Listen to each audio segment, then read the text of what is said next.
Okay, hi again. This is Monique Maldonado, and I'm broadcasting from Tennessee. And I am completing vlog number 4, and it has to do with um, what my chosen topic would be, um, and, and why I would like to broadcast it to the world. Um, so I'll be publishing that, and I'll do my best to answer those questions.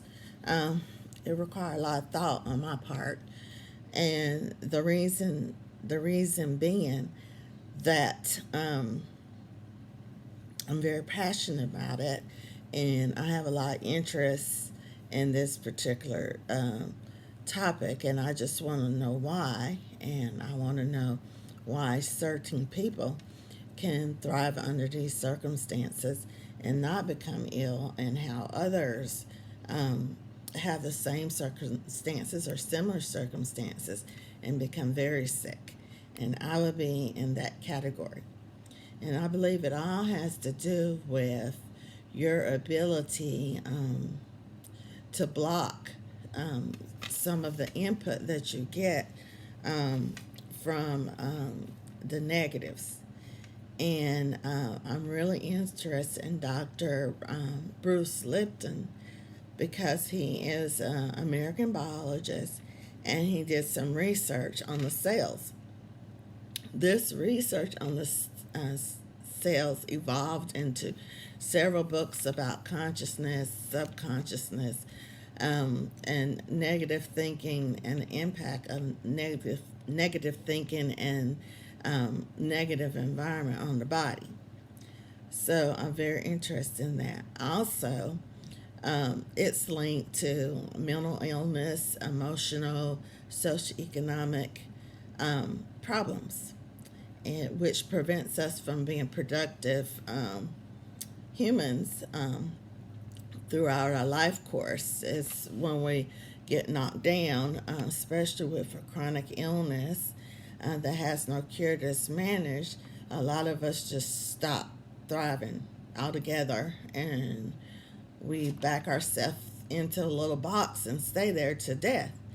Um, I don't want to be that person, but I want to know um, how I can correct um, those negative thoughts in myself, and how I can thrive spiritually, mentally, emotionally, and physically to the best of my ability by changing my thought through mindfulness exercises, meditation, yoga, and limiting the amount of people that are always the ones that say no, that give me negative input always.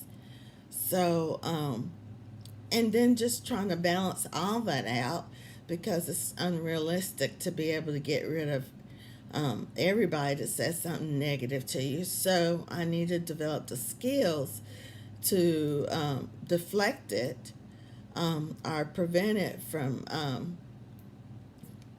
me from taking on the feelings of that person and the energy of that person, so that I can push on through. So Dr.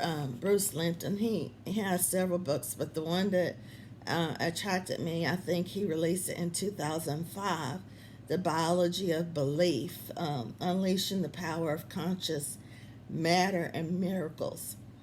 That he studied this in a petri dish in a lab with cells.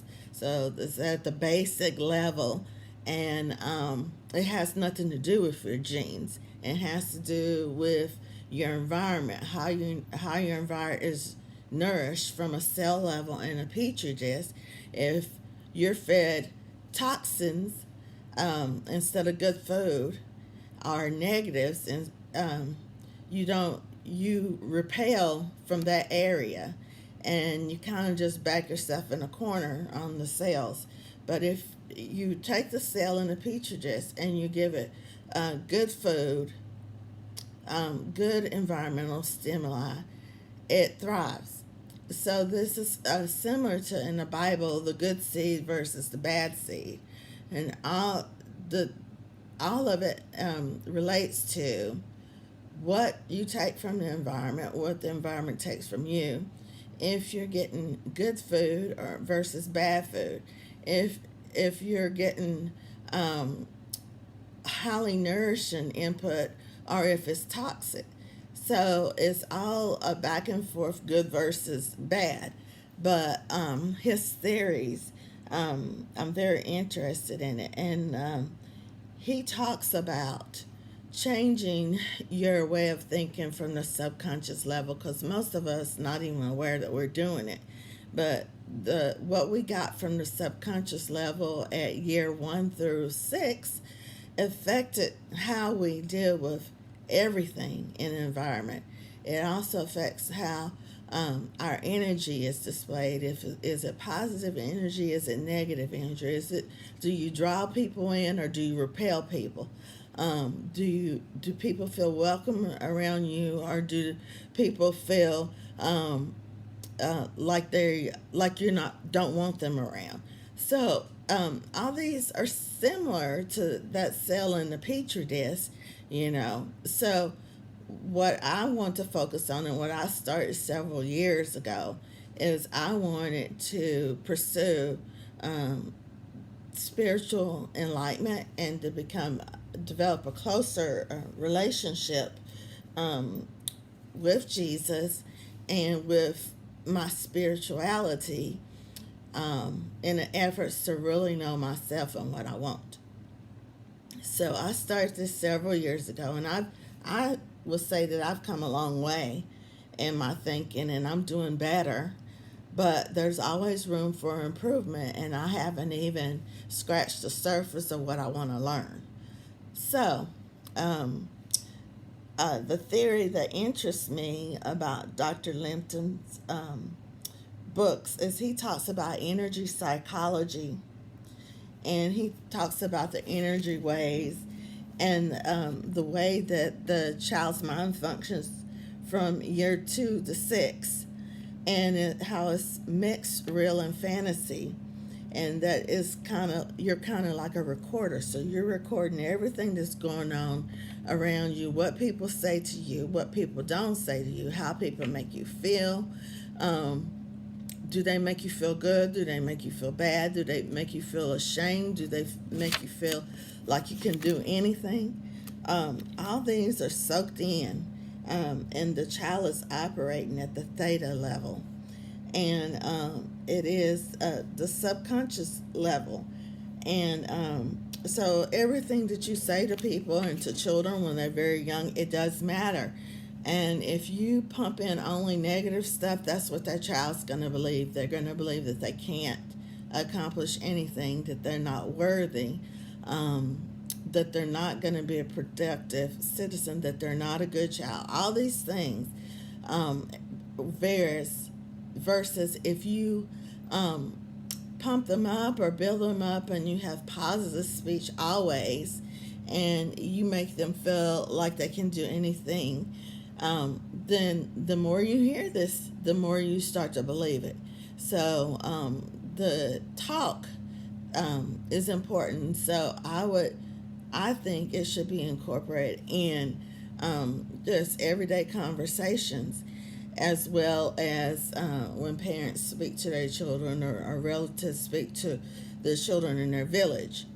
And not all villages are healthy. Some villages are not on equal footing as the villages that everybody's prosperous. The way of thinking is very positive. They make you feel like you can do anything in life as long as you put your mind to it. So not everybody starts that way, but just because you start on unequal footing or not under the best ideal conditions, it doesn't mean that you cannot thrive and become a productive individual in spite of all that. So I'm currently working on meditation and also on this, what do they call it? Clinical hypnotherapy. Now, there's other ways to do it. Um, you don't have to go to a clinical hypnotherapist. You can use your earphones and videos from YouTube. I found several on YouTube. And it's all about changing the way you think. And I just put my earbuds in at night, and I found some very good positive mindfulness videos. And I start listening to it at night before I fall asleep. And sometimes in the morning I will listen to it, but I feel like the night, when listen to them at night, I feel much better when I wake up in the morning. But the whole theory on future and past is that our barriers to accomplishing anything is us, because it's our way of thinking.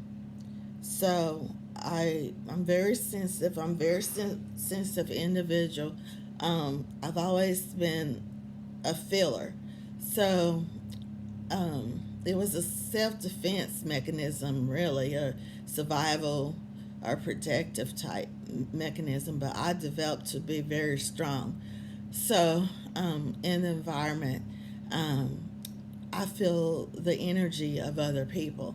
If their energy is very strong and positive and welcoming, I will go towards that person.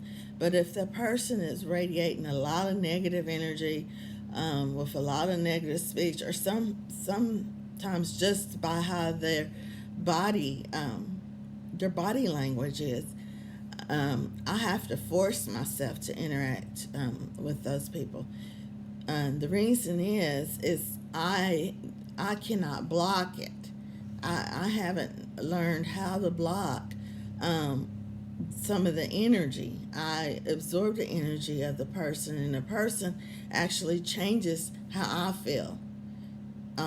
Regardless of if I felt really good when I first came in there, but I got next to this person that's just radiating a lot of negative energy, and I take on their energy. So this is why I believe I became very sick.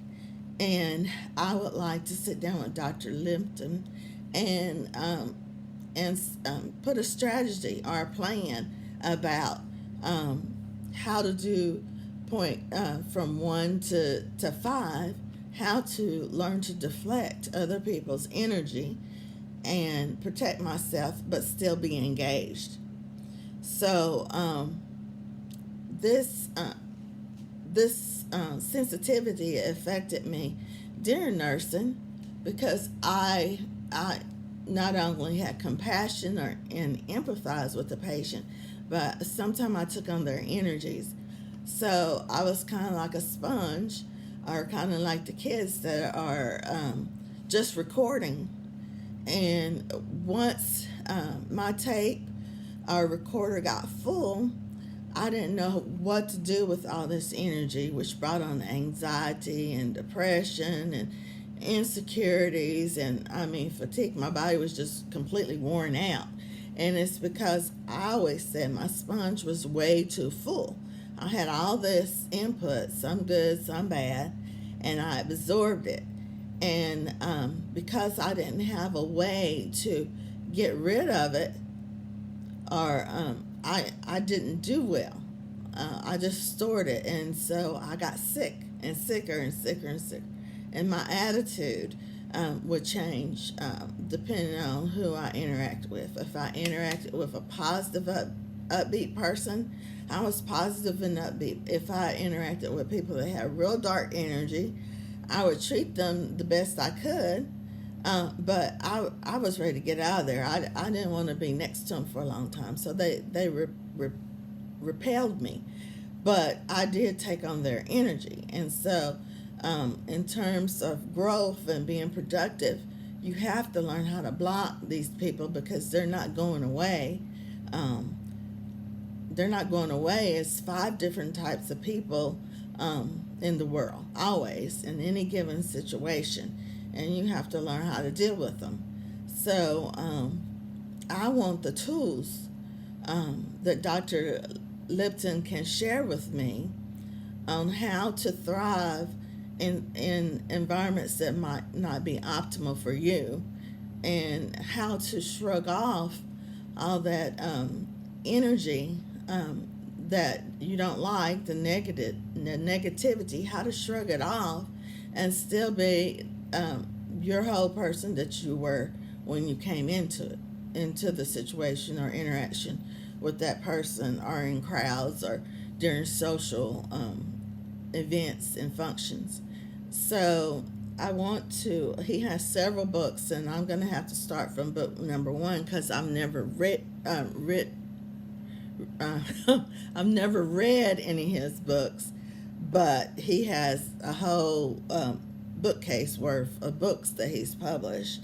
And when he first started publishing his studies, the people, his peers, they made fun of him. They talked about how he didn't know what he was talking about, and they were all against his theories and hypotheses and his research. And research is research.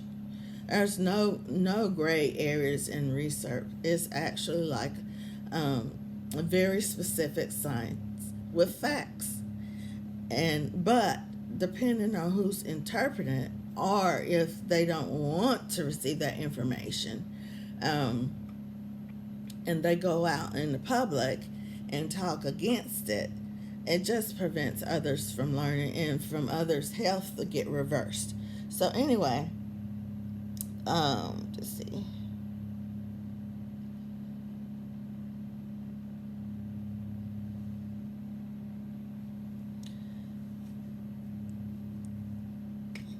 So anyway, I was one of those children that really had a very vivid imagination, and I remember mixing my creative with facts, and I thought that the scrubbing bubbles were real, and that they could talk to me if I sprayed them in the tub. And I believe those things. So I also believe that if I can just touch a person, I could heal them just by will of my touch and my mind. So I was already tapped into being a healer or working in healthcare as a very young child. I could not understand why, when I attempted these things, I didn't succeed in it. And probably because it's the will of the mind. But most of us don't operate with mindfulness or awareness of what's going on around us. We get in the bad habits, and those habits we measure everything against the bad habits when our thinking is not right. So I have become afraid of everything. Afraid to step forward, afraid to step back, afraid to voice my ideas and goals with other people, because I did not want to hear somebody telling me I couldn't do something or I can't do it. So I've kind of boxed myself in the last 3 years because, number one, I was sick and I have fear related to that. Number two, I was a person that was able to make my own money, and I could stand up, well, not all the way, but more on my 2 feet. But I have always been codependent on my husband. So I go from a person that is able to be productive somewhat and make money and make a living and have a profession, to somebody who is like an infant. Our toddler has to depend on other people for my comfort for food, for clothing, for shelter, all that, and it did a lot on my psyche. Um, I like to feel that I can bring something to the table and that I'm worthy, um, and that in spite of my current situation, I can bring something to positive to somebody else. So with me, I felt like I've always been a cheerleader. I've been a cheerleader for my family, for my mom, for my dad, for my sisters and brothers, for my significant other and my children. I never wanted to tell them something negative. I always practiced the speech of building them up.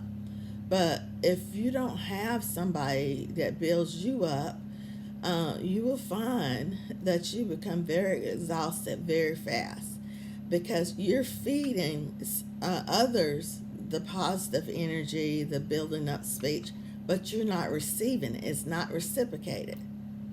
So that in itself does a number on your mental and emotional state, not to mention um, getting out with others in a social situation and feeling like at least you are worthy of that crowd.